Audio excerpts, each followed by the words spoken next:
Pai do Senhor, meus irmãos, meu nome é Ismael, do canal Retornando às Escrituras, e hoje nós estamos aqui para mais um vídeo de palavra pastoral, né, irmãos? Hoje está meditando com os irmãos, né, uma passagem bem conhecida, né, a passagem do cego de nascença, que se encontra lá em João, capítulo 9. Né? Eu vou ler aqui para os irmãos, a partir do versículo 1, que diz o seguinte: E passando Jesus viu um homem cego de nascença, e os reis e os seus discípulos lhe perguntaram, dizendo: Rabi, quem pecou, este ou seus pais, para que nascessem cego? Então isso aqui, irmãos, a gente sabe que era vamos dizer assim, um conhecimento da época, né? Porque lá em Êxodo 20, a palavra de Deus diz que os filhos, eles pagam pelo pecado dos pais, né? E os discípulos, então, eles tinham essa cultura de que os filhos respondiam pelos pecados dos pais. Então, por isso que eles fazem essa pergunta para Jesus, né? Rabi, quem pecou? Este, né? Ou seus pais, para que nascessem cego? E o Senhor responde o seguinte, né? Jesus respondeu no versículo 3: Nem ele pecou, nem seus pais, mas foi assim para que se manifestasse nele as obras de Deus. Quais são as obras de Deus, irmãos? As obras de Deus são obras de cura, são obras de sabedoria, são obras de restauração, são obras de libertação, são obras de salvação. Isso que são obras de Deus, né? E aí o versículo 4 diz: Convém que eu, né, Jesus dizendo, que eu lhe faça as obras daquele que me enviou, enquanto é dia. Então Jesus, ele veio aqui na terra com que intuito? De realizar as obras de Deus, né? Quais são as obras de Deus que eu mencionei agora há pouco, né? Cura, restauração, libertação e salvação. Então Jesus, ele veio para realizar as obras de Deus, né? E ele continua dizendo: a noite vem quando ninguém pode trabalhar.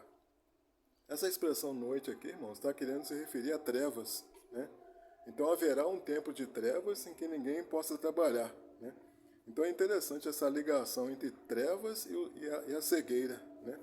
Então as palavras nos versículos, elas não são lançadas à toa, né?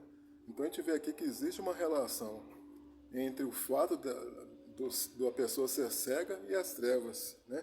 E aí continua no versículo 5: Enquanto eu estou no mundo, eu sou a luz do mundo. Ou seja, enquanto eu estou no mundo, vocês não estarão em trevas, né? Os olhos de vocês serão abertos, né? Os olhos dos discípulos serão abertos, os olhos das pessoas serão abertos, porque enquanto eu estou no mundo, eu sou a luz do mundo.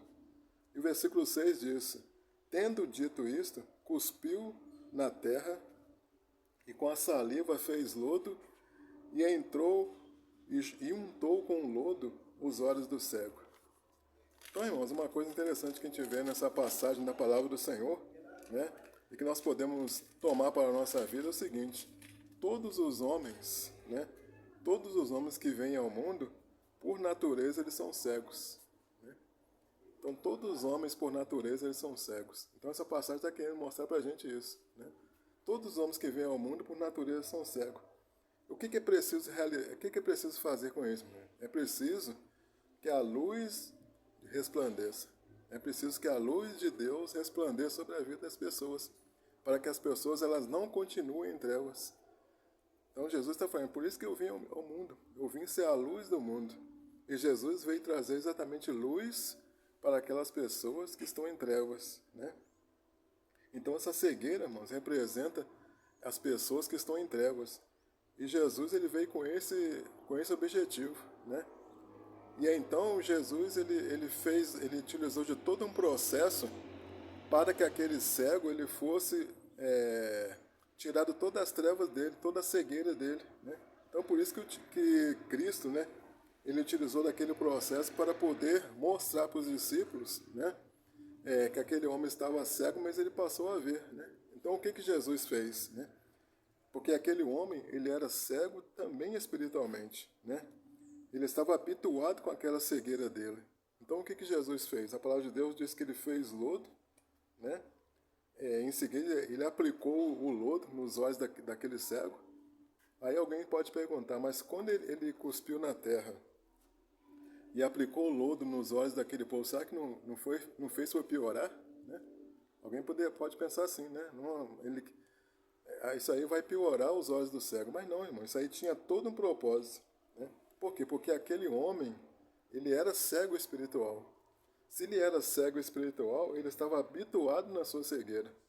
Então, antes de Deus restaurar aquela pessoa, é preciso que ele tivesse consciência de que ele estava habituado na sua cegueira.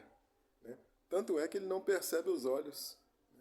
Então, Deus untou o olho dele, né, com saliva, né, fez o lodo, né, e falou para o cego ir lavar os olhos.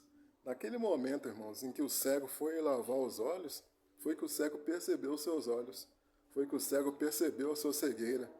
Foi que o cego percebeu a situação espiritual em que ele se encontrava. Né? E aí, nesse momento em que ele teve a consciência do seu estado espiritual, foi aí que ele foi aí que ele foi curado. Né? Então, irmãos, a restauração da nossa vida espiritual, ela acontece dessa maneira. Né? Então, todos os homens, por natureza, eles estão cegos, mas é preciso que a pessoa tenha consciência de que ele está cego espiritualmente, que ele está longe de Cristo, que ele está nas trevas. E ele precisa reconhecer que existe uma pessoa que pode trazer a luz. E essa pessoa é a pessoa de Cristo. Então, a partir do momento em que ele reconhece que está em trevas, e ele recorre ao Senhor Jesus, o Senhor Jesus então traz a luz. Né? Então, mas é preciso que antes ele reconheça que está em trevas. Né? Para a pessoa receber a Cristo, ele tem que reconhecer que é um pecador. Ele tem que reconhecer que está afastado de Deus. Né? No momento em que ele reconhece isso no seu coração, que ele sente no seu coração que ele é um pecador e que precisa de Cristo, aí a cura vem para a vida dele. Então esse cego, irmãos, está nos mostrando para nós a restauração do ser humano. Né? É dessa forma que acontece. O homem tem a consciência do seu pecado, tem a consciência da sua cegueira, e a partir do momento que ele tem essa consciência e se volta para a luz, para Cristo, ele recebe o quê? A cura da sua vida. E esse cego, ele recebeu tanto a cura física como a cura espiritual. E Cristo, irmãos, ele veio com esse objetivo, né? Com o objetivo de fazer as obras de Deus. E qual são as obras de Deus? É cura, é libertação, é restauração. Jesus veio com esse objetivo. Mas é preciso que a pessoa primeiro reconheça para que Cristo verdadeiramente possa fazer uma obra na vida da pessoa e essa pessoa possa ser liberta no nome do Senhor Jesus. Amém, irmãos? Então eu gostaria que você ficasse, né, com essa palavra no seu coração, né, que você possa meditar nessa palavra. Né? Se você ainda não conhece o Senhor Jesus, você procure, né, conhecer, procure ter um relacionamento com Cristo. Né? Se você está no mundo de trevas, que você possa, nesse momento, reconhecer a luz, reconhecer a Cristo como o Senhor e Salvador da sua vida. Amém, irmãos? Então fique essa palavra no seu coração. Né? Caso você tenha gostado desse vídeo, né, peço aí que você deixe aí seu like, seu joinha, né?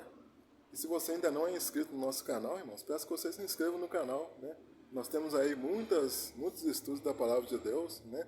Não somente palavras pastorais, mas nós temos aí diversos estudos na Palavra de Deus em que você pode estar se alimentando das coisas de Deus, né? Agradeço a você que assistiu o vídeo até o final. E fiquem todos na graça e na paz de nosso Senhor e Salvador Jesus Cristo. Amém, irmãos? Glória a Deus.